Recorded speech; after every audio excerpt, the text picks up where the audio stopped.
Okay, so stages of placenta development. The placenta in its development goes through 3 stages. First and foremost, the formative stage. Before the 4th month, this occurs before the 4th month and includes all villus development up to its chorion deciduous relationship. So before the 4th month, everything that is occurring from fertilization, gastrulation, all is leading to the formation of the placenta. And from the 4th month to the 4th week before term or before delivery is the placenta maturation stage. It is the stage in which the placenta is optimal in its function. So from 4 months to 4 weeks before delivery, or 4 months to the 32nd week, that is a month before the 36 weeks, is the stage we call the placenta maturation stage. At this stage, the placenta is matured and it is able to perform its optimal function. But from 4 weeks going to delivery, that's from the 32 weeks to 36 weeks, the placenta is aging. The placenta is becoming weak because it has finished its function. The baby is about to be delivered, so it's becoming weak and deteriorating. So that's why if you have a post-date, a baby that is post-dated deliveries or post-dated pregnancies, a pregnancy that has passed is greater than 42 weeks, pregnancy that is greater than 42 weeks, you see that the fetus develops a whole lot of complications like respiratory distress, like respiratory distress.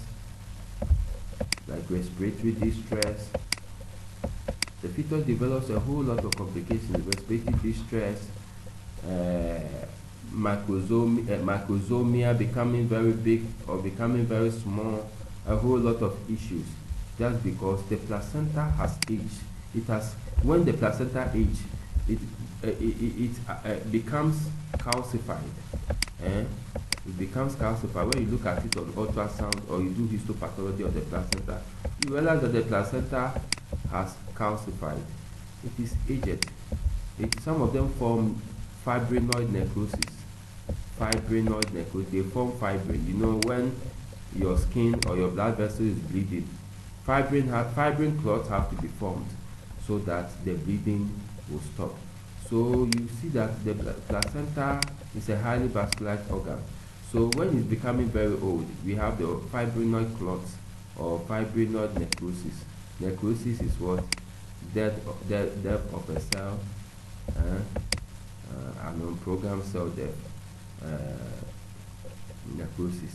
It's cell death due to cell injury. Necrosis is cell death due to cell injury. So we have fibrinoid necrosis occurring. So to see whether a placenta has aged, you can see calcification in the placenta, or you can see fibrinoid deposits or necrosis in the placenta.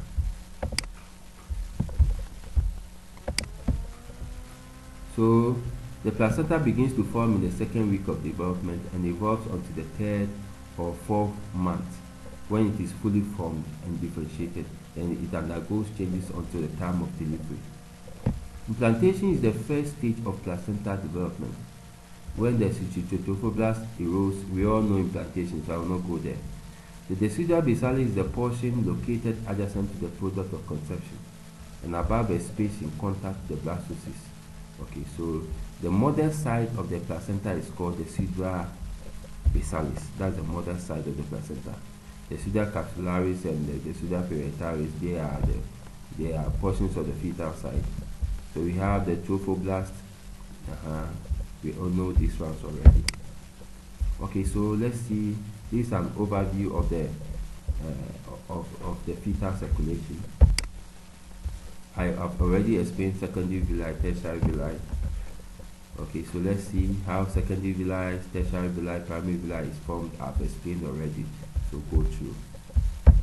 the same as here. Okay, so placenta membranes. Okay, so this is what happens.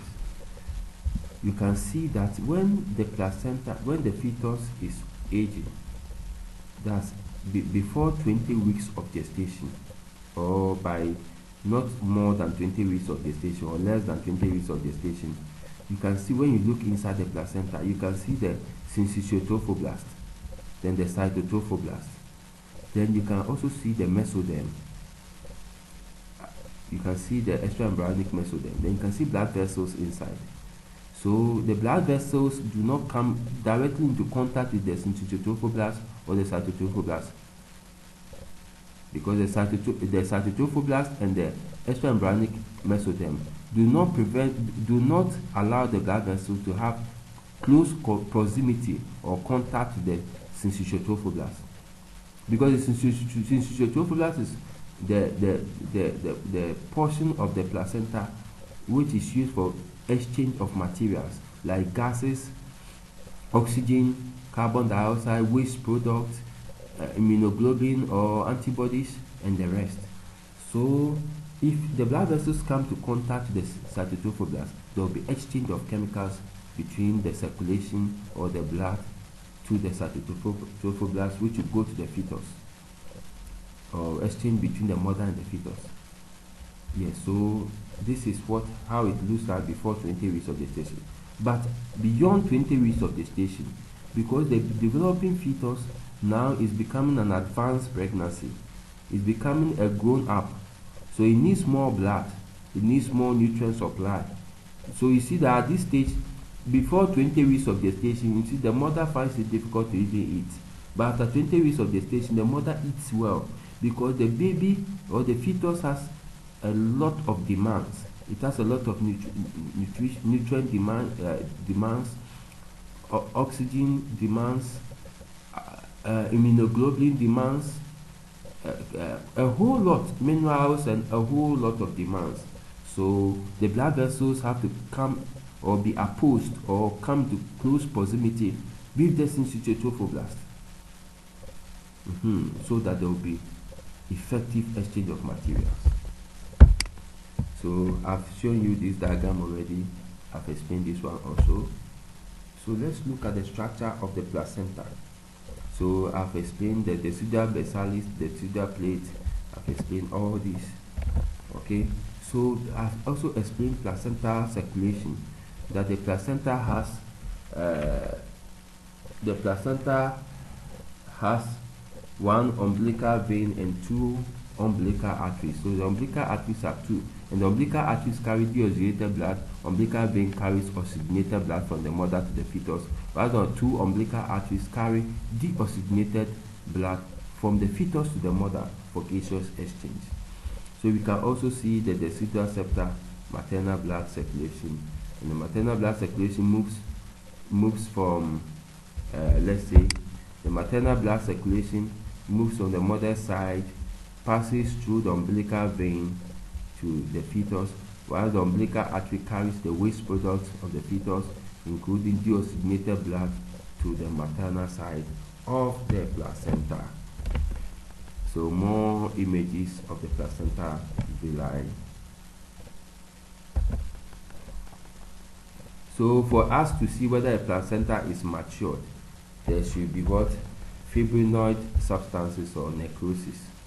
Then there should also be calcification. The placenta also increase thickness of basement membrane of the villus capillaris. There should be increased thickness of the basement membrane of the villus capillaris.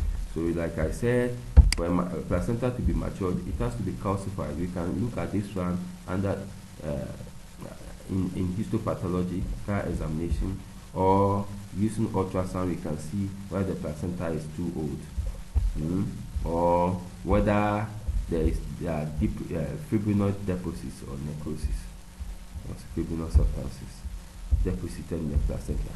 So we can see that this is a postdated pregnancy, but the placenta is too old.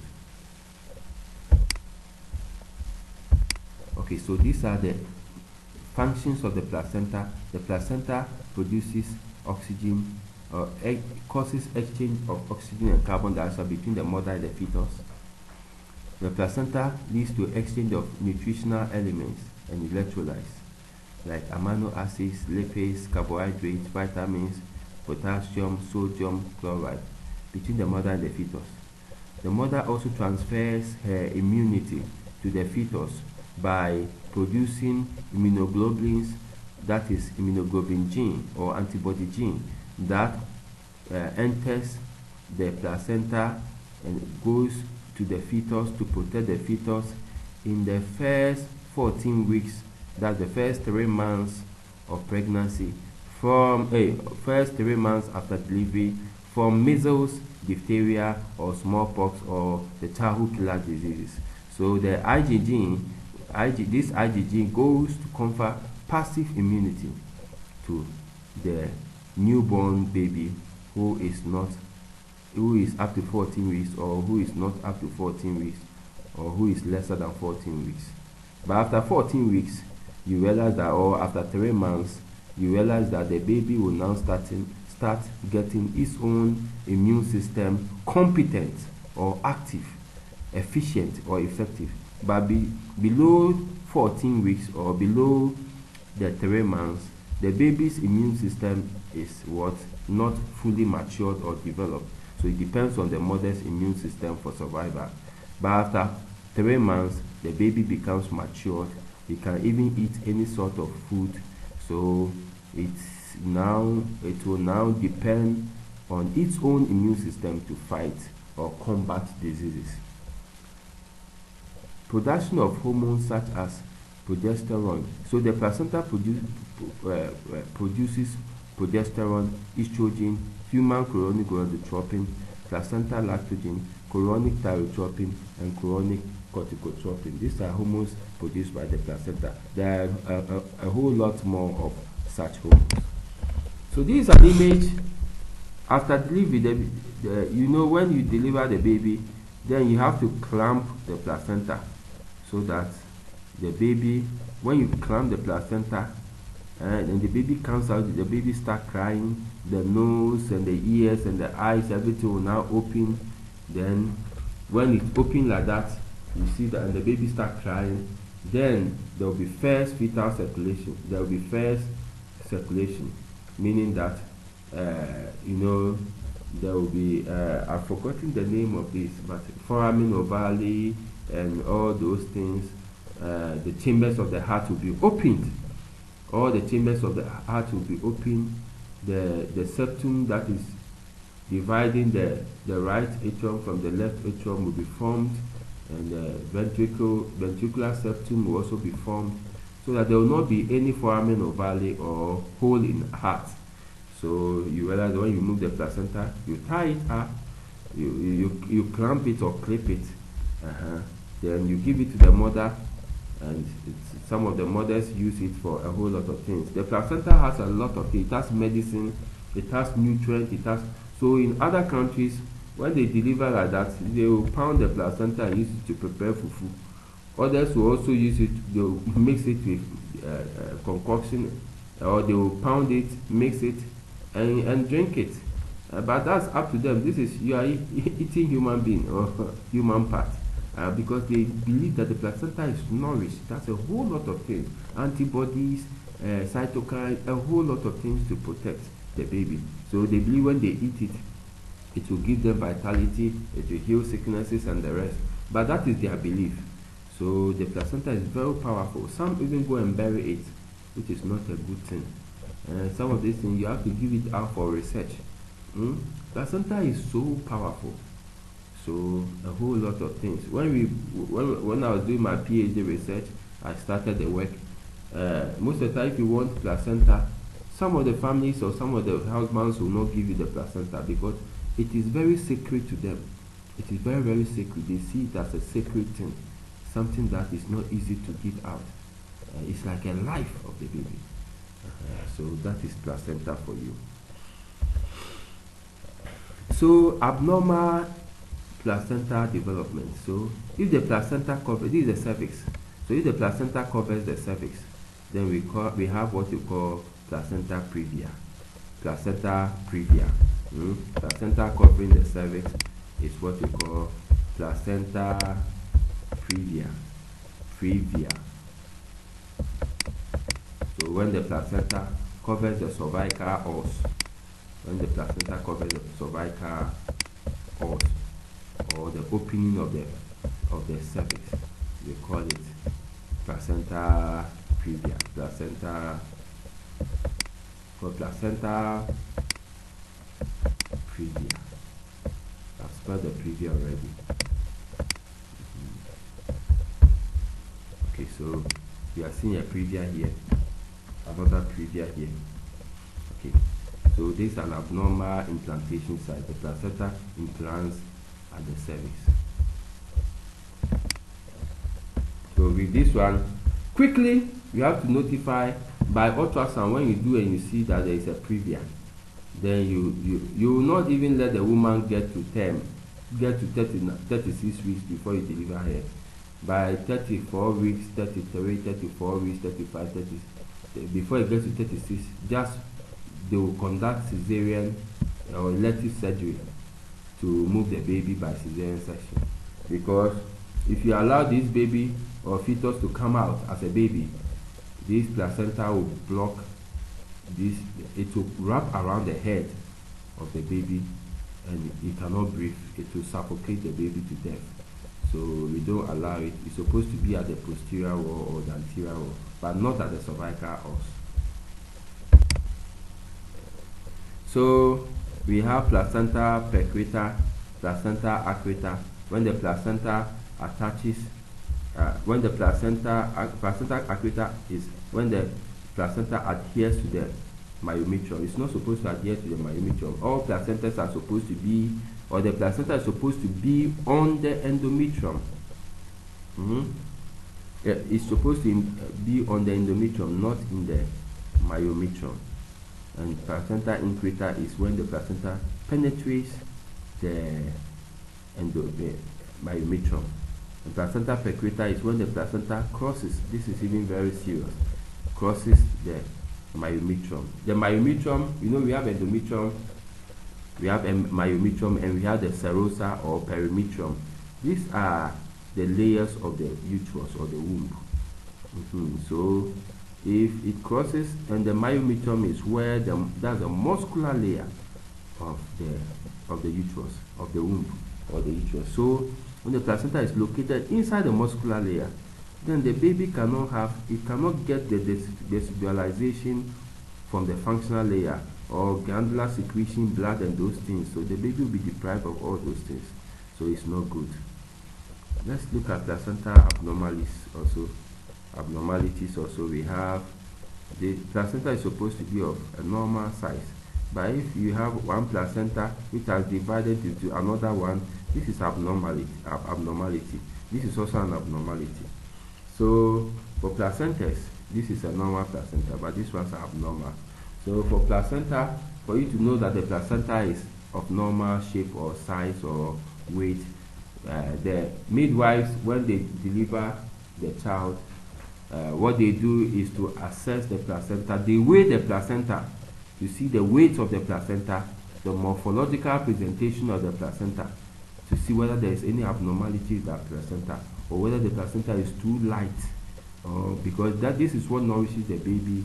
So if the placenta, you assess it and it's not so good, then you should know that the baby that is born, or the neonate that is born, his health will be compromised, or there will be fetal complications associated with that delivery. Okay, so we have to see trophoblast abnormalities also. This is a micrograph, histopathological micrograph from Cornell University Medical College in US. Okay, so we want to summarize. So the fetal portion of the placenta is what we call the chorion frondosome and the chorion leaf, while the deciduous, and that's the chorion forms the fetal portion of the placenta. That's the chorion frondosome and the chorion leaf. While the maternal portion of the placenta is the deciduous. We have the decidua basalis, that's the maternal portion. Decidua capsularis is not the maternal portion. Decidua parietalis is not the maternal portion. But the decidua basalis is the maternal portion. Then fetal portion is also the chorion fundosum.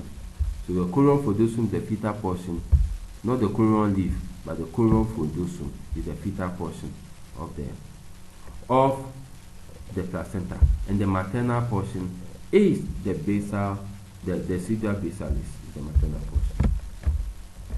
Okay, so fetal membranes, you've looked at that already. So let's go back and see. We have seen this one, we've seen this one, we've seen this one.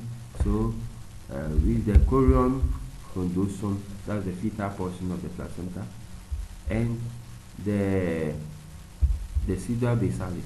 So this a whole structure. This side is the placenta. We have the fetal side, that's the chorion fundosum, and the maternal side is what? Basa decidua. Decidual basalis is the maternal side. Let's see it in clear picture. We have the basa decidua is here, the placenta is here, chorion fundosum is here, basa decidua is here. So the fetal side and maternal side are all showing. Let's see, basa decidua is here, and the chorion fundosum is here. But there are other sides too, the capsular decidua, the reta decidua. So you have to know the portions of the placenta. Okay, so like I said, we are fast approaching the end of this lecture. Thank you very much for being my students or host in this lecture presentation, which has come to an end. Anything that has a starting has an end. So thank you very much for being my audience, and we'll meet next week for another lecture. Thank you very much.